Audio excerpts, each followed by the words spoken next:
Engineer, Makati Manufacturing Facility. Then I also handled for 2 years shampoo, Palmolive Naturals Guard, and I even remember si toothpaste, Colgate toothpaste, and then mga Action, and then eventually the plant shut down. Nagpalo na sa Malaysia, Thailand. So akong wife, yung classmate na ako sa UP, kaya masters mo ako. So after that, ulit nag-Davao. So my youngest son was born in Davao. Eldest na ako sa Manila. I have 3 kids.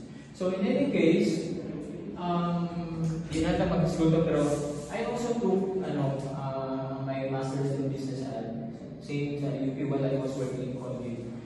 And when I arrived here in Davao, sometime around 2003, nag-nursing po ko. Kasabay lang ako mga doktor. Weekend lang po sa Sunday. But after 1.5 years, nakapasad po po gamay. So, back to soap making. Only atong discussion. Introduction, and then siguro naman ko yung background sa chemistry high school, no? Yes, sir. Bisa gamay lang para for ma-appreciate ninyo kay ang soap, pagkita din mo sa internet, sa YouTube, dali na kayo pagbungan, pero mas maayo kung makita ninyo ang basis ba, sila mo pataka o halo-halo. And then from there, you can improve your formulation kung mag-negosyo mo, di ba? And from there, may calculations tayo, procedures, and then economics. Siyempre, di magkabasta sa pagbuwag lang. Kinahanglan, kita ko, di ba? Yes, sir. Okay. And then some learnings I learned from I department with. And then for the last part, we have our actual demo. Okay, next. So, ang soap, like your classic example, Perla. Familiar si Perla? Argo. Okay. And mga beauty soaps. Like, soap is different from detergent. Like, Ajax, ako yung kami yung mga sa Colgate sa mga items. Kalaban ako ang Mr. Clean and 5G. So, by definition, soap is a cleaning agent basically para sa lawas. Pwede po panlaba. It is a combination of fats and oils reacted with an alkali. Ang alkali i-explain ako later on. Ang mechanism ko na monang-buwang ko siya sa lawas nito kay ang iyang bula puti makatanggal sa lawas, no? Ang katong dirt sa lawas. Okay, next. Okay. So, by definition, ang fats, anything na taba sa coming from animals, like taba sa baboy, taba sa baka. So, if you remember, ang safeguard, medyo galing siya, kayo nito mo, nakagaling po safeguard, no? Dugay siya natunaw. It's because of the animal fat. Ang tawag lang ng fat, tallow. O tallow. Ginamix siya with coconut na oil. Its characteristic, medyo dark yellow siya. This is palm oil. So, bravo siya. Okay. So, ang tanang alkali, anong klaseng alkali? Pero, simple lang na ito ang mag-zero in ka sa caustic soda. Ang caustic soda, taas kayo ang pH. Are you familiar with pH? By pH, it's a measure of the acidity sa isa ka material. Kanina, ang tubig, baseline na ang tubig, ang pH na neutral, mga close to 7 na siya. So, anything less than 7, acidic. Hantod nga medyo naiisog kayo, katong mo reactive, medyo isog. Mga acidity na less than 1. And then you have your vinegar acetic acid. And ano, mo di siya kuan, hydrochloric acid or muriatic. Next is ang mild na kuan, acetic acid, which is your vinegar or soda. Tapos, if you go beyond the neutral point, mo na di siya usually crystals. Pero kung if you get it from a buhay vinyl, they sell it as liquid. Mga 50%. Ganyan mo na yung crystal, ang purity niya 96 to 98% na sodium hydroxide. Actually, only ang iyahang active ingredient. Ang caustic soda na to, kanina crystals, 96%. Pero kung makuha mo, mapalit mo sa mabuhay vinyl, very cheap, barato kayo. Kaya sa iligan, 50%. So, meaning to say, katong nga, caustic soda, katong nga tubig, solution siya niya, barato kayo. Mga manufacturers na naman na nagakuha sa mabuhay vinyl, medyo mahal kami. Tapos, ang common term sa manufacturing industry, ang tawag nila ay lye. Kailangan nanay tubig pa solution na. Tapos, ang muna gikuha na ko here, this is very hazardous. Asterisk here. One full smoke lang, kasi kayo mong mata, puti mong mata. So, mag-handle mo dapat natin gagawin. Barko na mo. Mapis ka, di mo mataan na goodbye. Puti yung balik mo. Then, ang iba pag-handle natin ay gloves ba? Makamusulot na ka mo. So, paano siya? Very corrosive siya. Although opposite siya ang muriatic, makakuha ng buto. Kanila, the other side of the spectrum, taas kayo yung pH. Kanina mga 14 ang asin. Ang kuhan, mga nasa 1 ang muriatic. So, anything na nasa extreme, kanina itong pH ng tubig, neutral, delikado. So, dagdag sila barato ba kayo? Unya, experience kay nako'y gamay mga planta ba? Kay nagbuhat ko mga dishwashing liquid, mga disinfectants, sanitizers, ay supplying mga industrial institutions ba? Ay ko gamay suking hotel, mga hospital, restaurant. Nako'y tao nga, ako nang din silang precaution ko. Ako nang bawal din, mga inanak. Niya kay divert man yun. One time gagamit siya instead na tap water na so hot water. Buso ba to? Oh! Explosive yun.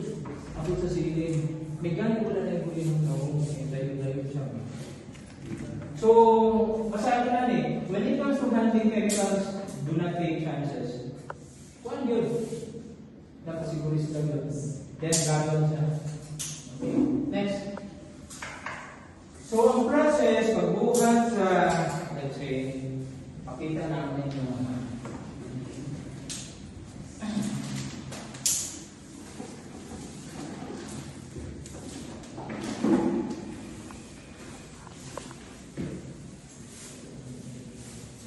kaya ako yung secure. So, oil and this one, pag nag-react niya siya, the chemical process is called saponification. Ang pagbuhat sa sapon. So, very simple lang. Reaction of oil and this one. Mantika plus lye, may mong sabon. Okay, next. And, para hindi mo makakuhaan, generally, ang fats and oils, ang chemical structure niya, inanin. Dilagay siya din na O na siya. O. That's O. And ang imuhang chemical symbol sa caustic soda, NaOH or sodium hydroxide, you get your soap. Ang tawag na sa ilaha, ang hydrosoap ito. pinakasabon niya. Pero, pag nag-react niya siya, ang mabuhat niya sabon plus your glycerin. Ang glycerin ng good, very desirable na siya. Muna ginaingon sa commercial ng panayad sa kamay, kaya nasa effect na medyo moisturizer ba. Tapos, kung mahiwalay lang mo na siya, ang glycerin is very sweet. In fact, muna yung gamit na sweetener sa toothpaste. Kaya yung Colgate ba, tamis ba ba yun? Wala siya. And, what else? Sige, next. So, raw materials na ta. Ano na akong pipili, kaya natama na siya. Okay, barato. No? Around 70 per kilo, compared sa coco, mga 90 or 100. And then you have your caustic soda, tubig, libre man eh. Ang asin, gamay lang kaya niya siya. Less than 0.1%. And then, perfume, pag gamit niyo sa perfume, kuha na siya ka ng depende sa inyong product. Let's say, kung magbuhat mo mga herbal soaps, ang inyong perfume, dapat pareho po sa inyong produkto. Like, ang kanang papaya, familiar mo ng papaya soap? Yes, sir. Di ba orange na, no? Yes, sir. Pwede mo mag-take down notes siguro later. Ang papaya, synthetic ang color, dili na siya natural. Para lang makita niyo kung ang papaya ba. Even ang perfume, dili na siya imong synthetic lang po na siya. Ang gigamit nila na whitening agent papain, pero commercial na. But you can get your papain from duga sa papaya. Wala na siya. So, isa pa option. In our case, ginahan ka talaga ng mga pantanggal sa galis, mga katulog-katulog na individual. We're using neem. Familiar mo sa neem, no? Neem. Ano kung pinakita niya? Ako galing na serrated niya leaves. Hindi na siya mabunga-bunga nga. Inaling. Ako na siya magpili.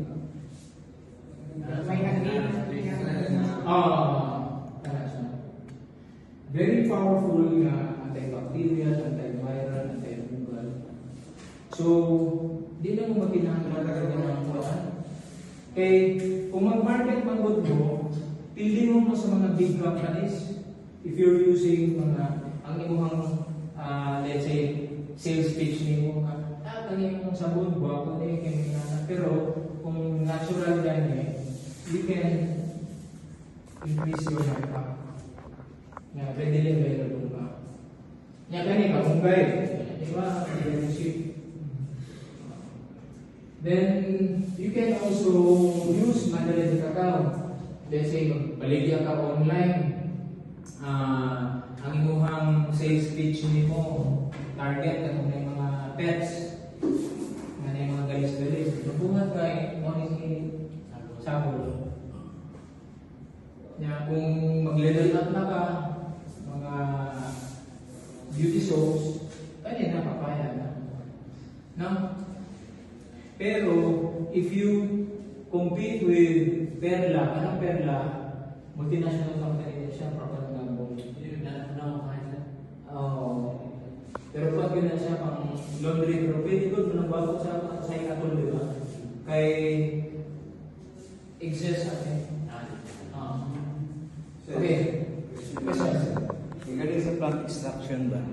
So we can use the avocado or other Then, dahil na magkaroon ng business mo sa internet, yes sir. labi na kaya ang avocado nga seeds gani, na share oil.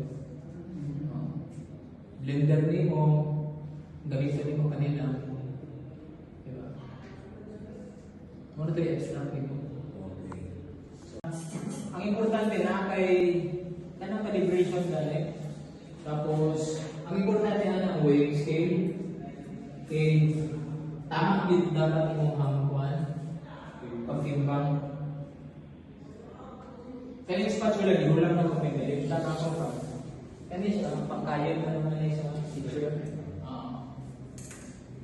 And yung blender, yan yung tayong leaves. Tudloan na mo whether you use, excuse me, water or oil for extraction. Okay, next. Okay, kanina namin ay isa diagram na tanan ka materials mo incoming, no? Let's say this is your vessel. You have your oil, caustic soda, tubig, salt, and perfume. And then you have your soap, mga final product. Kaning mo na hindi ko na kung negligible kasi this one is 0.1% and this one is maximum 1%. Depende. So, to make calculation very simple, negligible na lang ako. Sige, next. Okay. So, ang diri natin mo na ang musulod ng chemistry. Ang pagbuhat natin sa soap, dependent on the saponification value. Palm oil has different saponification value compared to coconut oil. Kung kani ang palm oil mga 200 milligrams, ang coconut oil mga 200 ml. Ay gamay difference. So, ayaw mo ka handlo ani ha. This one is, you can find this on Google. If you decide na nami ka mantika sa baboy, may yung makatong sabot ng laba, okay lang, pero dito ninyo tanawang kung pila ang iyang saponification value. Okay, kani siya, this is an expression kung pila yung gamiton ng inyong ani versus this. Okay, let's say this is palm oil, this is coconut oil, and this is tallow. Lahi ang inyong gamitin ng quantity for each of these. Ang importante, tama lang yung gamiton kaya kumusubra katul. O, mo na siya. So, wala yung hindi mahalin mo sabon. Pero for practical na purpose na to, pang oil din itong gamiton, itublo na lang ako sa inyo. Mo na rin siya. Okay. Next. So, medyo madugo siya na calculation. Ang atong basis, isa ka kilo ani. So, after medyo complicated pa. Nakasabot mo? Kasi yung background? College? Oh, sa high school, kasi yung favorite subject, nakalagay yung chemistry. Gabay lang. Gabay. Pero, nakagamit mo ka periodic table, no? Yeah. Okay. So, hinanay ako ang paan. Ang basis natin, isa ka kilo, no? Ang objective na to, pila man na itong gamiton natin. Pero, what's important is, once kabalo na kaane, hindi na naman sige-compute, di ba? In any case, inanay siya, 1 kilogram oil. Gi-multiply nato sa katong sa value ng kani. Pero, ang atong objective, KOH is potassium hydroxide. Tanan na sa quantification value makita nimo sa literature, mag-Google ka, puro na siya potassium hydroxide. Ang atong gigamit sodium hydroxide. So, mo ni siya conversion factor. No? Ayun na lang ka tinganan, basta ang importante kani, pero kung kisa sa percent, mo ni siya ginatawag na conversion factor. You use molecular weights. So, matingala mo, ay, naging kanin 40 o kanin 56.1. Chemistry ninyo, di ba? Sodium hydroxide. Ang sodium, tanaw sa periodic table, 23. Oxygen, yung molecular weight, 16. Sa hydrogen, 1 lang din na siya. 23 plus 17, o na yung 40. Na? para kung ma-appreciate ninyo ba, nga inyong ang problema sa high school chemistry, wala yung physical significance, wala yung significance sa kinabuhi. Makita ninyo ba, basta tugluan na mo, memorize sa periodic table, mag-react ka na, 1 mole, blah, blah, blah. Wala na hindi ma-appreciate. No? So, potassium hydroxide, KOH. Potassium is 39.1, as usual, 16, 1. 39.1 plus 17, 1 na siya, 56.1. Kaya, kaning 0.95, i-simplify na nato ba? Balik lang sa reaction rate. Before that. Okay. Kanin siya ng reaction na kay oil, na kay caustic soda, then ang final product niyo sabon. Kanin, this assumes that your reaction is complete. Tama yung reactants ba? Yung butang na. Pero in real life, iniklik mo na, ano yung gamay-gamay na unreacted ba? So, to play safe, kaya siya, bawasan ang gamay. Mo itong 95% reaction na meaning to say, 5% ani, bawasan mo para na kay sobra ani. Nakuha ninyo? Okay, sige daw. Okay. Ang kaming 96, purity. Isang gramo ani does not mean 1 gram of caustic soda does not mean na 1 gram po imuhang sodium hydroxide. Dili ni siya puro, dili ni 100%. Nakabutang ni sa packaging mga 98% na. Pero kung ginagamit 96 kay eventually mag-recover na nimo ang sako. Na moisture from the air, madungagan niya siya ng tubig. So, mababa kami ang purity. Pero, muna akong ginakuan din sa akong mga tawag yun na sarado yun. Delikado kung madugay na gahit na siya. Lisod na ito now. Wala ka kabalo kung pila. Ito kaya halos mga maabot 10% ng tubig. Magugay siya. Na-term na sa akuan, hygroscopic.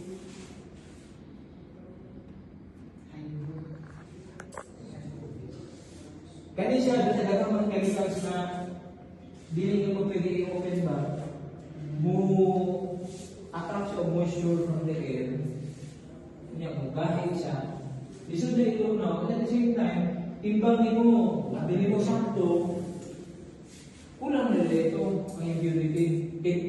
Dagan na siyang tubig. Ang tawag na hydrated na siya. So, after